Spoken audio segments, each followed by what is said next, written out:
how to open up these kinds of videos. I've never done one of them before. Righteous. Happy New Year! And with a new year comes new kinds of content that I've been wanting to make for a while. So we'll see how this one goes. I'm starting off with something that I care about. So let's just go. Chivalry 2 campaign, what would it be like? How could we do it? What will be done? How to make the magic of the multiplayer, how to take this and turn it into this plus this. You know, two things together. I really like Chiv 2, and I think that a campaign would be so effing fun. Okay, I'm trying to keep it PG, even though the game's rated M for mature. I just don't want to get yelled at for being toxic, even though it's my entire livelihood at this point is just being toxic. What I'm trying to say is that there's a tons of awesomely cool mechanics in this multiplayer game that could probably translate into a really fun first-player co-op experience.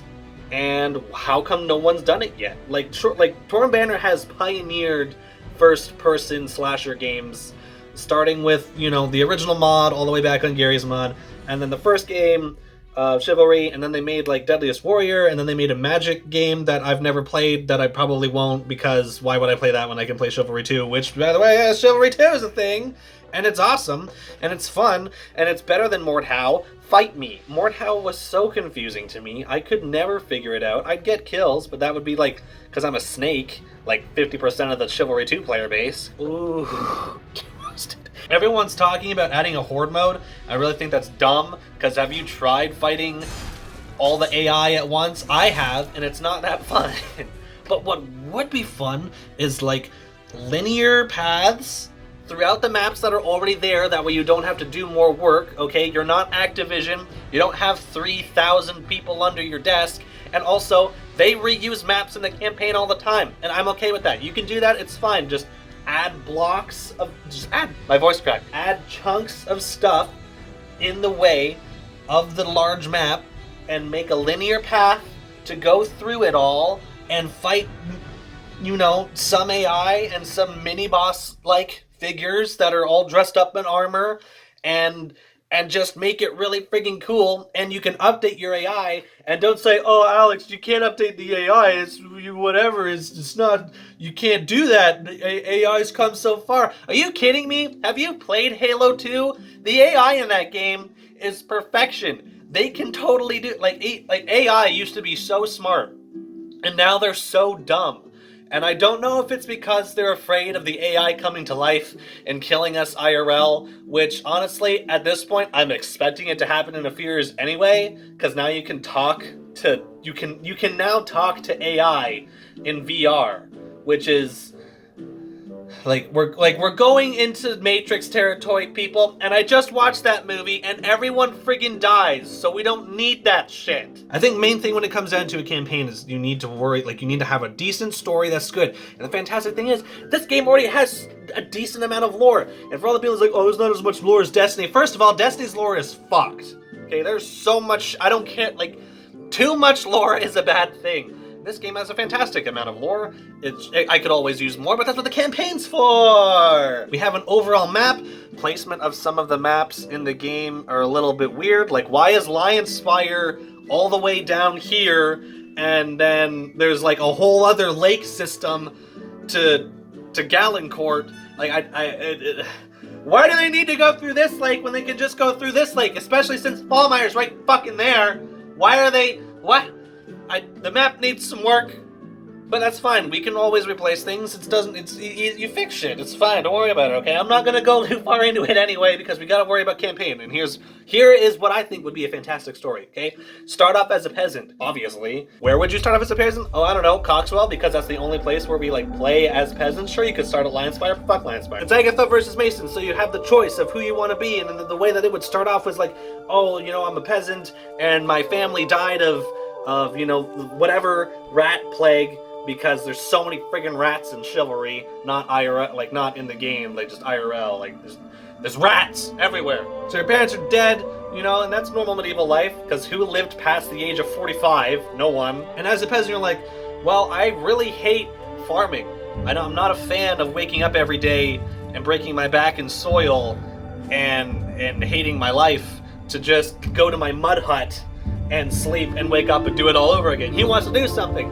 And with the stir of, Agatha coming back and rising up against the Mason Order, that you finally have this choice. So, and as Cockswell, starts to claim, like, oh yes, we're all about Agatha, you have the choice to, like, go and join the Agatha Knights here at Cockswell. Or you can choose between the Masons who have, like, this secret thing inside Cockswell to be like, hey, we know that there's a bunch of Agathans here. They're about to claim support for Agatha. We're gonna go and tell other, like, Masons. So you have the choice between choosing between Agatha and choosing between Mason. And there'd, of course, be some dialogue there and decent voice acting. You can cast me in voice acting in any way, by the way, Sir Patrick Buckley. Okay, I know your first name, Patrick. Okay, I added you on LinkedIn. You didn't add back. That's fine. Help brother out, bro. Help a brother out. I think a major thing of campaign would be 2 branching paths. So if you choose Mason, the story will be different, and if you choose Agatha, the story will be different, and then those 2 sections will intertwine, because a good story would have familiar yet new in each location. So you can play through the entire Agathian campaign and be like, okay, cool, now I'm going to play through the Mason campaign, get an entirely different experience, but still be within some of the same battles, but just not exactly the same, because that would be fucking stupid. Agathian campaign, you'd start off learning, what it's like to be brothers in arms and fighting together and fighting the good fight. You'd meet Lord Argon. You'd fight in the Battle of Cockswell, and you'd escape because Cockswell gets ran through like they should, because it's called the Slaughter of Cockswell. So the fact that people get mad when Agatha loses that just doesn't make any fucking sense to me. So as an Agathian, you fight for Cockswell, and then you run away from Cockswell because you're getting slaughtered. So there's no actual timeline of, like, when events happen in the game, at least no official one. I'm sure that there's one in the gaming world, but my guess is, like, Cockswell happens first, and Mason slaughter everybody in Cockswell, and then according to the map, Warding Glade's, like, right there, like not a stone's throw away. As you're running away from Cockswell, you bump into Agathians that are making their way to Cockswell, and you're like, yo, wait, don't bother going there. There's tons of Masons there. They just slaughtered us all. And all the Agathians are like, what? Okay, well, we'll just stay here and we'll mount a defense and we'll fight them in this even battlefield. And then, whatever story beats would be good. Either Agatha gets ran through and they retreat to Lionspire, or they win and then they go on to, and then they win the Battle of Agatha and they go to Lionspire or wherever, because I don't know what in-game events are the right time, And then the same thing would happen if you were Masons. If you were Mason, you'd sneak out of Cockswell and you'd tell your Mason buddies, and then you'd come and you'd run through Cockswell and you'd kill everybody, and there'd be some emotional story beats there of, like, oh my gosh, I just burned down my own village. What have I done? Oh well, no turning back now, kind of thing. Because let's be honest, the Masons are the bad guys, so you should feel some inner conflict, and if you don't feel inner conflict, then that's kind of weird, and you should definitely see a therapist. And then in your heightened state of success, you're like, ha ha ha, and I've met a couple dude bros, haha, yeah, let's, we both beat the crap out of that one peasant that I didn't like, and we stabbed him, and we were haha, and you're on your way back to Rudhelm, I guess would make the most sense, because it's where everyone is. So you're on your way back to Rudhelm, and you get ambushed by Agathians at the Battle of Warding Glade. Whether or not you survive or not, that would take some writing room discussion of what would happen there. But then from Agatha to Mason, you'd go to Rudhelm, and you'd chill there, and you'd get, shouted at by Air, whatever his name is. I don't have the game up on my screen right now, and I don't remember his name because I don't give a fuck about any Mason at all. The Air, that guy, the one that screams pathetic insurrection, yet sits on his ass and does fuck all for the entire battle till the end. I don't think. Well, actually, that is a pretty Mason thing. If we play as Argon and he's not at the front of the campaign, I'm gonna be so disappointed, because that is not how Argon fights.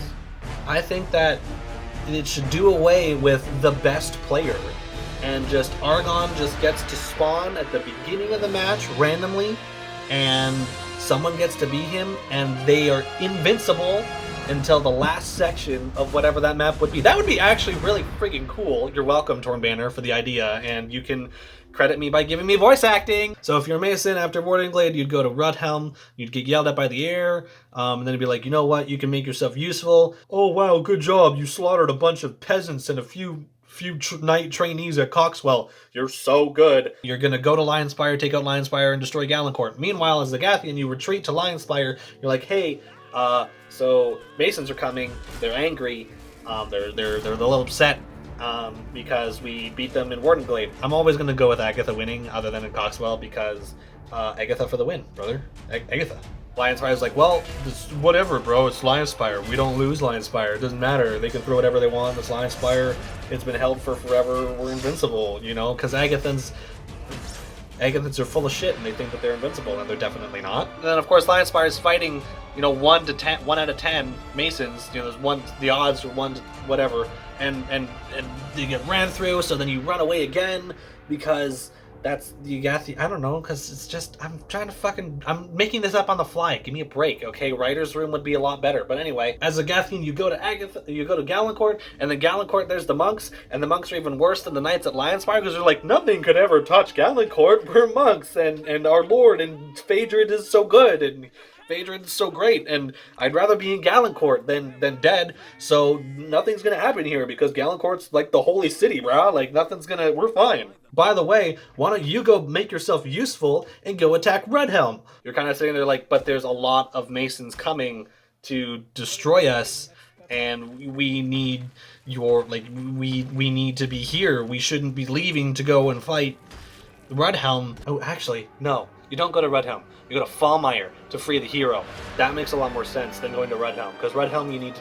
Yeah, because Redhelm's too early. So instead of going to Redhelm, you go to Fallmire to, free Thorn, the hero, which actually isn't that far away from Galencourt, I think, according to the map. Fallmire and Galencourt are pretty close together. Then the monks would actually bring up a decent point of, yes, but there's so many people trying to attack Galencourt that we'll be able to take a decent force and go and attack Redhelm and whatever. And so they're like, yeah, okay, sure, I guess that sort of makes sense. But at the same time, there's still a lot of Masons coming. So you go to Fallmire and you free Thorn, and while you're doing that, Mason runs through Galencourt and destroys everything, destroys Phaedrid's tomb, kills all the priests, and you're going to go to Galencourt, and then Thorn's like, no, we're not going to do that because you're all dumb, and I'm smart because I'm a hero, and you're not. Going to Galencourt would be suicide, we'd all die. What we should do is go to Dark Forest, meet up with the Duke, gather up our forces, because right now we're split in half. If you look at the map, here's Galencourt, here's Dark Forest, and then Cockswell was in the middle, this little thing, and so we're going to go the long way around and meet up in Dark Forest and join forces with the Duke. So then you join forces with the Duke, and you defend the Duke, because he's the Gathian Duke, and I don't want him to die, because Argon's not in the game yet. So you're going to defend the Duke. In my version, we can always write different stuff. It's fine. We can totally change it. But as of right now, as a Gathian, you defend the Duke. Hoorah! You go on and you attack Redhelm. You slay the air, and of course, there's tons of new maps that they're going to add to the game in the future. So then you would be able to also add to the campaign too, which has never been done before. Because apparently nobody gives a shit about campaign, but I do, because I'm a story person, and so just every new map you add a new chapter of the campaign, and that would be freaking cool and awesome. And if you're like, oh, well, it takes a lot of time and effort and money into making this content, how are we gonna monetize it? Bitch, I'll fucking pay for it if it's good. If people are willing to spend money on coins for cosmetics to look cooler in a multiplayer game, they will pay for decent content of story. That being said, if anyone uses the gold Beast Hunter skin on the Vanguard, you're a fucking pleb. If it's a good story where you actually care about what you're making instead of just an afterthought of oh fuck, it's an extra thing to add up to the price tag. No, make a good story, people will pay for it, bro. And then of course there'd just be so much character development, because you're going through all of these things with your brothers in arms, and you get to learn about what it's like to be in a Gathian. You get to learn about how great Agatha used to be and how much they cared about their people and noble knights and just the classic knight story. And we can do away with the whole you have to be noble to be a knight thing, because that's in every fucking story ever, and even though that is true, I don't care. Make it fake, because I want to be a knight and I don't want to have to try that hard to be it. And when you're fighting all of these battles, you get close to some of your really good knight brothers, and maybe when you're fighting in the air, he slays a really good friend of yours in front of your arms, and that gives you the rage and the courage to take up your sword and fight the friggin' air of the Mason Order. It's just so easy to make a fun, engaging campaign story. Oh man, come on. When you slay the air, Thorin or the Duke will dub you a knight because you've finally proven yourself by all these things. It's not about noble birth, it's about proving yourself and knowing, hey, if you do all these awesome things, you get to be a Knight of Agatha. Like, you don't need to make it complicated, and I don't want you to make it complicated, okay? Because that's what The Last of Us 2 did, and that game is fucking... I don't want to talk about it. I don't know how to make a video game, okay? So I don't actually know how difficult it would be, but to make a decent story, that's easy. And just piggyback through maps that you've already made, because it's fine with me. I'm not picky. I just want cool voice acting, cool story, more things to play the game, because let's be honest, after getting shit on by level 700s for 2 hours, it's done. I'm just so tired. And then of course there'd be the whole Mason story, but I'm not going to go into that because I don't care about the Masons. I am an Agathian at heart, so I think the Mason story is someone else's idea to come up with, how they move through the land. But I'll definitely take my time to make one if that's what needs to be done. I'll make both stories, or I'll rough sketch both stories, but I'm definitely gonna need help with this. I'm definitely gonna need, Torn Banner to say, well, this is the order things go in game, and we just make fun. It just be a fun extra thing that's not multiplayer and isn't fucking hordes. Because I don't know why everyone's like, I want a horde mode. Why do you want a horde mode in a multiplayer slasher? Make a campaign. Horde mode is for shooters, bro. Okay, horde mode is zombies or Left 4 Dead or Second Extinction. That's actually really fun, by the way.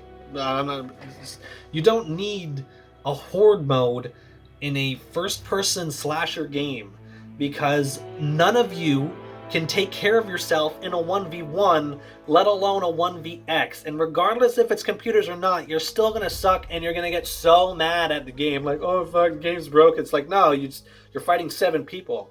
You're supposed to lose. And why would you want that when you could have a flushed out, fun, balanced, decently easy campaign? Sure, it's gonna be you're not gonna get overrun constantly, but also with AI that's being upgraded to deal with that, I think it'd be really fun. I think it'd be awesome and great, and you have the character models already, you have a lot of decent voice lines, just add some dialogue. I'm more than happy to help out. Make a fun little experience that you get to also add to when you add to the game, and it'll be great monetization. Pay $5 for each chapter of the game. Make sure that the chapter is at least an hour and a half, 2 hours long. People will pay for it. I know I will. Maybe not everyone. Okay, but that's what your cosmetics are for. I haven't done that yet, but I'm sure I will eventually, because I don't want to grind out 120 levels to get a cosmetic for a sword. Cough, cough. Oregon's perfected sword. That seems a little ridiculous. I already had 1,000 crowns because I bought the deluxe edition of the game, so I just bought the perfected Argon sword with crowns. And then I actually had someone yell at me, being like, "Oh, that's so fucking pathetic. Why would you do that?" Because I don't want to spend a million hours grinding out sword to 120. I want to use other friggin' weapons, bruh. That's why it's at a high cap. They want to get money for it.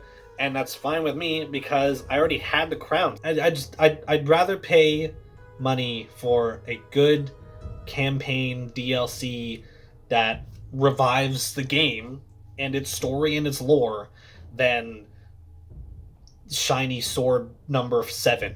And I'm not bashing that. I like cosmetics. And this will be probably the first game ever that I actually spend money to get more cosmetics, because I like the game that much.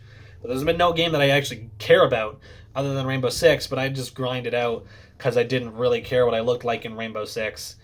And so That's how to make a Chivalry 2 campaign, how it would be fun, how it would be interesting. You know, whether or not this video gets any traction at all at Torn Banner, or they watch it at all, or they listen to anything I have to say is up for debate, because, you know, I definitely went on a rant about things that weren't related to the story at all. But, you know, it was fun to make this, and I definitely want to make more of these in the future of just talking about how games are great and how to make them better from a gamer's perspective, because I care, and I'm totally aware of what I'm talking about, even though I've had no professional training in making a video game at all. I just play a lot of them because I don't have a life. God, I need to go outside. Hope you enjoyed this video, and if you did, please hit the like button and the subscribe button, because I only have 267 subscribers, and I put way too much effort and work into my videos when I shouldn't. This is why I have so many mental health problems. And if you do like the video, please share it. You know, add it on Twitter. Go spread the news. Say, hey, like, put it in Torn Banner's face and say, hey, you should watch this, because I agree with 25% of what Alex has to say, and if you agree with more, that's awesome, but most likely you don't, because a lot of people don't like what I think. Bye!